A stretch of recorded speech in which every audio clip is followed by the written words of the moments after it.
안녕하십니까. 매의 눈으로 세상의 흐름을 읽어드리는 와이타임스 정세분석의 추국일입니다. 대한민국이 북한 김여정의 입에 놀아나고 있습니다. 문재인 정부의 초대 외교부 장관으로 이번 개각에서도 생명을 유지한 사람이 있죠. 강경화 외교부 장관입니다. 그런데 이 강경화 장관이 북한 김여정의 분노 때문에 이 장관 자리 보전이 위태로울 지경으로 몰려가고 있습니다. 북한 김정은의 여동생이고 노동당 중앙위원회 제1부부장을 맡고 있는 김여정이 우리 측 이 강경화 외교부 장관의 발언이 있습니다. 이 코로나 바이러스가 확산되면서 북한이 더 북한다워졌다. 뭐 이런 발언과 관련해 가지고 망언이라 그러면서 강력히 반발하고 나섰기 때문입니다. 조선중앙통신은 9일 아침에 남조선 외교부 장관 강경화의 망언을 두고두고 기억할 것이다. 이런 제목의 김여정 담화를 통해서 이 남조선 외교부 장관 강경화가 우리의 비상방역 조치들에 대하여 주제넘은 평을 하면서 내뱉은 말들을 보도를 통해 구체적으로 들었다. 그러면서 이같이 비판한 겁니다. 그러면서 김여정은 앞뒤 계산도 없이 망언을 쏟는 것을 보면 얼어붙은 북남 관계에 더더욱 스산한 냉기를 불어오고 싶어 몸살을 앓는 모양이라 그랬습니다. 그러면서 속심이 뻔히 들여다 보인다. 정확히 들었으니 우리는 두고두고 기억할 것이고 아마도 정확하게 계산돼야 할 것이다. 이렇게 말했습니다. 여기서 정확히 계산돼야 한다. 이 북한에서 계산한다는 말은 뭐냐면 잘잘못을 가려서 대가를 치르게 한다. 이런 뜻입니다. 김여정이 이런 담화는 지난 5일 미국 국제전략문제연구소 IISS가 주최한 중동지역 국제안보포럼 마나마 대화에 참석한 강경화 장관이 이 코로나 바이러스가 확산하면서 북한 사회의 폐쇄성이 더 고조되고 있다라고 말한 대목을 문제 삼은 겁니다. 강 장관은 그때 이런 말을 했습니다. 북한은 코로나 확진자가 없다고 주장하지만 믿기 어렵다 그러면서 모든 신호는 북한 정권이 코로나 통제에 집중하고 있음을 보여주고 있다 그랬습니다. 그러면서 이상한 상황이라 이렇게 말을 했습니다. 강 장관에 이어서 북한이 우리의 코로나19 보건협력지에 잘 반응하지 않고 있다고도 했습니다. 이인영 통일부 장관 같은 우리 정부 인사들이 수차례 북한을 향해서 코로나 방역 협력을 요구했지만 북한은 별다른 반응을 보이지 않았죠. 이걸 일컫는 말입니다. 그런데 말입니다. 이 강경화 장관은 문재인 대통령이 신임을 듬뿍 받고 있죠. 그래서 지난 4일의 개각에서도 살아남았습니다. 그런데 김여정의 정조준 때문에 결국 내년 초 개각 대상이 오르는 것 아닌가 하는 전망이 나옵니다.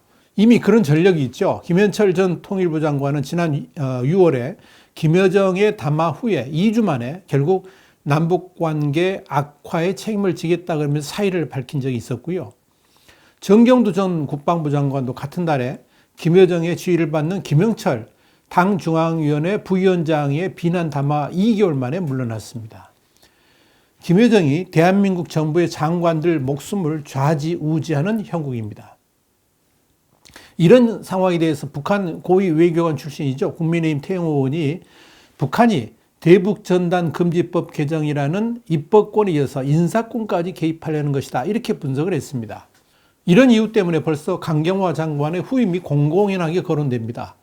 김여정이 정조준을 했으니까 당연히 경질될 것이라는 거죠. 그래서 강경화의 후임으로 이 남관표 주일대사가 물망에 오르내리고 있습니다.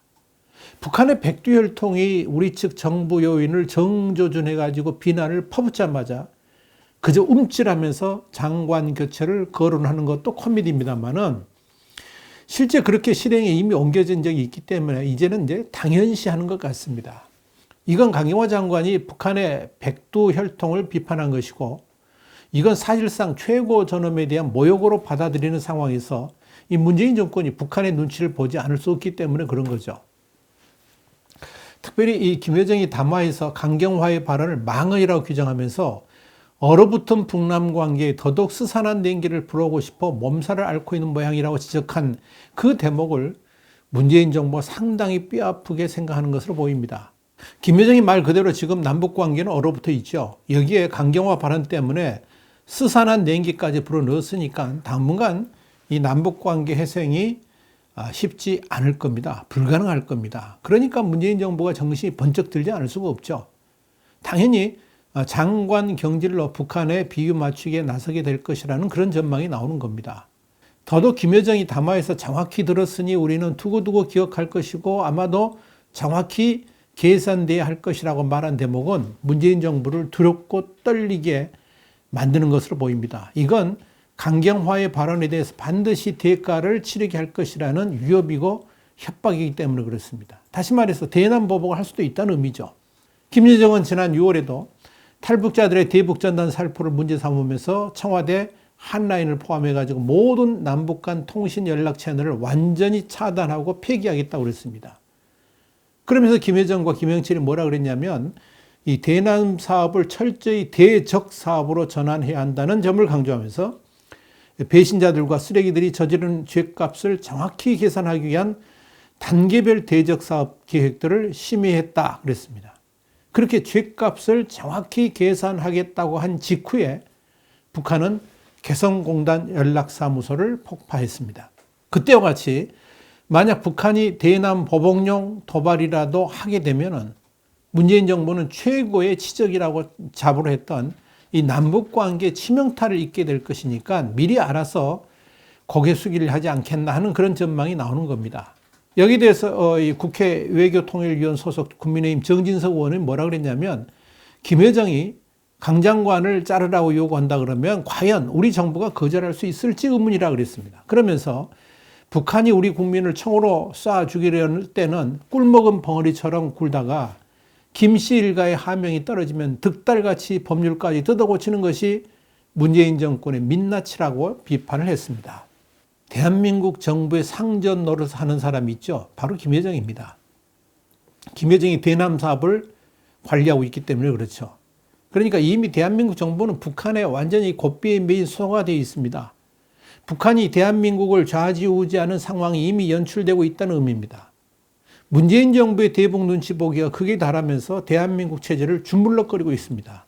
지난 6월 4일 김여정은 우리 측 탈북단체의 대북전단 살포를 강력하게 비난한 적이 있죠. 그때 김여정은 탈북자들을 가리켜서 그것들이 기어다니며 몹쓸 짓만 하니 이제는 그 주인, 그러니까 우리 정부에게 책임을 물어야 된다 그랬습니다. 그러면서 남조선 당국은 쓰레기들의 광대 노름을 저지시킬 법이라도 만들어야 할 것이다 그렇게 말을 했었죠. 그러니까 통일부가 어떻게 대응을 했습니까? 이 김여정 담화 발표 4시간 반 만에 예정이 없던 긴급 브리핑을 열고 뭐라 그랬느냐? 대북전단 금지법을 준비 중이라 그랬고요. 청와대도 대북 비라에 단호히 대응할 것이라고 그랬습니다. 그리고 집권여당 민주당은 곧바로 대북전단 금지법을 발의했습니다. 이런 과정을 거쳐서 지난 8일 야당이 김여정 하명법이라고 부르는 대북전단 금지법을 국회 상임위원회에서 단독 처리한 것이고 10일 본회의 통과로 즉시 시행하게 되는 겁니다. 이 법이 시행되면 군사분계선 일대에서 북한을 향한 확성기 방송이라든지 전단 살포 행위 등을 하지 못하게 됩니다. 이를 어기게 되면 3년 이하 징역 또는 3천만 원 이하의 벌금형에 처하게 될 겁니다. 대북전단금지법은 우리 헌법상 표현의 자유를 해치는 위헌 요소가 다분한 법인데도 이걸 강행 처리를 하는 거죠. 여기에 국제인권단체 휴먼라이츠 파운데이션이 9일 한국민주주의의 오점으로 기록될 것이라고 그러면서 재고를 촉구했고 국제인권단체인 휴먼라이트 워치도 5일 대북전단금지법이 한국인의 표현의 자유를 침해하고 인도주의와 인권운동에 참여하는 행위를 형사범죄로 만들 것이라고 그러면서 강력하게 반대를 했습니다. 심지어 로버트 코언 전 미 국무부 부차관보도 지난 2일 대북전단금지법에 대해서 이렇게 말을 했습니다. 북한의 요구에 항복한 것이라고 그러면서 문재인 정부는 한국의 힘이 민주주의 제도와 인권 존중이 있다는 것을 망각했다 그랬습니다. 그래서 유일한 승자는 북한이라고 그러면서 비판했습니다만은 집권 여당은 이런 국제적 여론보다도 김여정의 지시에 더 귀를 기울이고 있습니다. 이것이 현실입니다. 그래서 수잔 솔티 북한 자유연합 대표가 한국의 여당 국회의원들이 독재자의 여동생에 따라 행보를 결정한 것이며 이번 사태는 매우 충격적이라는 것이고요. 이성윤 터프트대 교수도 트위터에서 그런 말을 했습니다. 김여정이 법을 요구한 게 6월 4일인데 이렇게도 오래 걸렸으니 심기가 불편하실 것이라고 비꼬았습니다. 그리고 야당인 국민의힘은 9일 정부 여당은 김여정 하명에 따라서 헌법이 위배되는 대북전단 금지법까지 만들었으니까 이참에 강경화 장관도 경질해서 확실한 충성심을 보이라라고 강력하게 비판한 겁니다. 어디 대북전단뿐입니까? 지난 6월 천안함 폭침 주범인 김영철이 정경두 국방부 장관을 거명했습니다. 그러면서 경박하고 우매하다 그랬어요. 또 자중하라고 비난했습니다. 그리고 2달 뒤에 문재인 대통령은 정경두 국방장관을 교체했습니다. 북한 눈치 보기는 또 있습니다. 지난 9월 21일 우리 측 해수부 공무원이 북한에 의해서 사살당했을 때 국방부가 뭐라 그랬습니까? 북한이 우리 공무원을 총살하고 소각했다. 이렇게 발표를 했죠. 만행을 확인했다. 이 표현도 썼습니다. 그런데 북한이 사살은 했지만 소각은 안 했다고 주장을 하니까 이런 북한의 주장에 장단 맞추느라고 시신을 찾는 척하는 해상 수색쇼를 벌였습니다. 이런 코미디 외에도 북한이 우리 군의 서해 방어 훈련 보도를 비난하니까 청와대가 군 고위 당국자들을 불러서 사실상 질책하는 일도 벌어졌습니다. 매사가 이런 식이니까 국방부가 철책선 관리하는 것조차도 눈치를 보고요. 그러다 보니까 북한 주민이 우리 측 군사 분계선을 휘젓고 다녀도 모르는 일이 발생하기 이른 겁니다. 자, 그런데 여기서 의문이 가는 것이 하나 있습니다. 그게 뭐냐면 남쪽인 문재인 정부가 역대 정부 중에서 북한의 가장 친화적 아닙니까? 그럼에도 불구하고 왜 핏대를 세우고 비난하면서 아예 문을 걸어 잠그는 것일까 하는 겁니다. 북한이 그렇게 문재인 정권을 적대적으로 보는 데는 다 이유가 있습니다. 뭐냐? 가장 큰 요인은 지난해 그러니까 2019년 2월에 하노이 노딜 때문입니다. 제2차 미북 정상회담에서 오빠 김정은이 미국에 당한 것, 그것이 화근이었습니다. 문제는 이런 하노이 노딜의 가장 큰 책임이 문재인 정부에 있다고 보고 있습니다. 사실 문재인 정부가 코치한 대로 미국과의 핵談判에 나섰는데 보기 좋게 완전히 체면을 구겼기 때문입니다. 그때의 충격은 너무나도 컸습니다. 그 하노이 노딜로 인해 가지고 김정은, 김여정의 꿈도 다 사라져 버린 겁니다. 그래서 그 분노의 화살을 문재인 정부에게 돌리고 있는 것이고요. 미국에 쌓인 우라를 남쪽에 퍼붓고 있는 겁니다. 여기에다가 미국의 대선 전인 지난 10월 달에 김여정이 대미 특사로 워싱턴을 방문하는 깜짝 쇼, 그러니까 옥토버 서프라이즈를 하겠다. 자, 그런 소문들이 많았죠. 그게 무산됐습니다. 당시 한국 정부는 김여정의 방미가 거의 성사되는 것으로 알고 있었고요. 여기에 대한 기대감도 국내 언론을 통해서 공공연하게 드러냈습니다.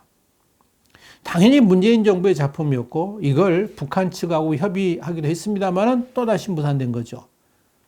여기에 북한과의 관계선을 위한 목적으로 박지원 국정원장이 취임을 했죠. 그런데 개선은커녕 더욱 남북 관계를 움츠러들게 만드는 역주행만 하고 있습니다. 박지원 원장은 부임 후에 첫 국회 정부의 보고에서 뭐라 그랬습니까? 김여정이 위임 통치를 하고 있다 그랬어요. 국정원은 김여정을 띄워주려고 그렇게 자극적인 단어를 사용했는지 모르겠습니다만은 김여정으로서는 아주 당혹스러웠을 겁니다. 위임 통치라는 단어가 북한 내부에 끼칠 파급력 때문입니다. 이건 김여정의 그 위신을 세워주는 것이 아니고 오히려 김정은과 자신을 갈라치게 하려는 한국의 음모라고 받아들이기에 충분했습니다. 이런 김여정이 문재인 정부에 좋은 감정을 가질 리가 만무합니다. 그래서 지난 6월에는 문재인 대통령이 연설을 트집 잡아서 철면피한 감원 이설을 듣자니 역스럽다는 말까지 하면서 직격탄을 날린 거죠. 문재인 정부 출범 이후에 약 130억 원을 들여서 추진했던 대북 쌀 지원 사업이 북한의 거부로 1년 반 만에 결국 무산된 것도 다 이런 좋지 않은 감정이 원인이라고 볼 수 있을 겁니다. 그러니까 말입니다. 환상을 버리지 않으면 스스로 예속의 길로 들어서게 돼 있는 겁니다. 지금 남북 간에는 소통이 완전히 단절되어 있습니다. 이런 말을 하면 청와대는 남북 정상 간 친서가 오가는데 무슨 망발이냐면서 발끈할 겁니다. 지난 9월 청와대는 김정은 친서라면서 공개를 했습니다만 그 내용을 보면 남북 정상 간의 긍정적 교감을 나눈 것이 아니라 오히려 이 남북 간 현실이 어떠한지 여실히 보여주고 있을 뿐입니다.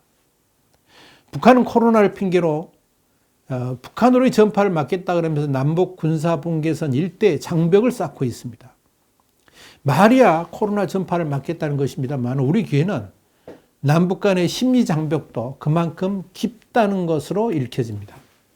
여기에 북한은 지난 4일 최고인민회의 상임위원회에서 반사회주의 사상문화의 유입, 유포 행위를 철저히 막고 사상과 정신과 문화를 수호하기 위한 반동사상문화배격법을 제정했습니다. 의도는 분명하죠. 남한으로부터의 모든 정보를 철저히 차단함으로써 주민의 사상의 자유를 억압하겠다는 겁니다. 문재인 정부는 북한에서의 그런 사상의 자유를 억압하는 악법을 지원하는 차원에서 대북 전단 금지법도 시행하는 것일 겁니다. 문재인 정부는 아예 북한 간첩을 잡는 것을 원천적으로 없애기 위한 국정원법 개정안도 통과시켰습니다. 대공수사권을 경찰에 넘겨버린 거죠. 그 말은 간첩 잡는 수사를 어느 누구도 하지 않겠다는 의미입니다. 실제로 대공수사권을 넘겨받은 경찰은 정작 보안경찰을 없애기로 결정을 했습니다. 이걸 뒷받침해 주는 겁니다. 자, 그렇다고 북한이 남쪽이 벌리는 손을 잡을 것이라고 보이지는 않습니다. 오히려 지금 추세는 더욱더 걸어 잠그는 쪽으로 가고 있습니다. 그래서 6건의 대북 코로나 방역 물자 반출 승인에도 불구하고 북한은 이걸 모두 다 거부한 겁니다. 상황이 이런데 문재인 정부는 아직도 남북 평화 타령만 하고 있습니다. 최정권 외교부 1차관은 9일 한국을 방문한 스티브 비건 미 국무부 부장관 겸 대북 특별대표하고 만나가지고요. 트럼프 정부와 문재인 정부는 많은 것을 달성했다 그러면서 한미 양국은 한반도 평화 구축을 향한 되돌릴 수 없는 길에 나섰다 그랬습니다. 그러면서 북한도 우리만큼 이 사실을 알고 있다고 확신한다라고 말했습니다. 최정권 차관의 이 발언은 김여정 담화 발표 후 불과 4시간 만에 나온 겁니다. 그만큼 우리 정부가 북한의 상황을 이해하지 못하고 있거나 착각하고 있다는 반증입니다. 김정은은 여동생 김여정에게 대남 사업을 맡겼습니다. 자신은 핵을 가진 민족의 지도자이자 상왕으로서 미국과 중국 같은 강대국과의 굵직굵직한 일을 하고 남한 문제는 동생이 처리하도록 하겠다는 의미입니다. 그 말은 곧 한국을 자신의 손 아래에 두고 하대하겠다는 뜻이나 다름없습니다. 지금 북한이 왜 저렇게 나옵니까? 남측의 대화 제의에는 들은 척도 안 하면서 오히려 삿대질을 하고 핏대를 세우는 것일까요? 이미 남한을 향한 갑질이 시작되었다는 의미입니다. 북한의 이런 갑질은 앞으로도 더 심해질 겁니다. 이런 북한을 우리가 어떻게 대할까요?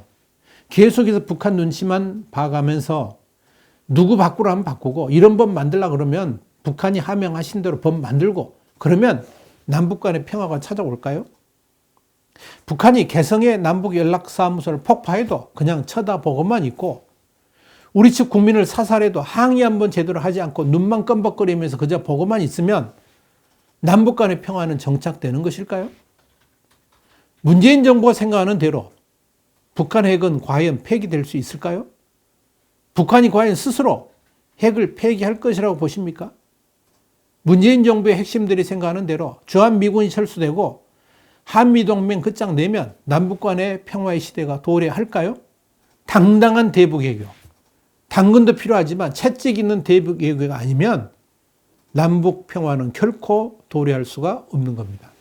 다시 강조합니다마는 힘이 없는 평화는 사상두각입니다. 존재하지도 않는다는 이야기입니다. 아무리 첨단 무기 사들여오면 뭐합니까? 북한 눈치 보느라고 경납고에 꽁꽁 숨겨 놓는다 그러면 아무 소용없는 거 아닙니까? 그런 생각으로 북한과 평화를 어떻게 만들겠다는 것입니까?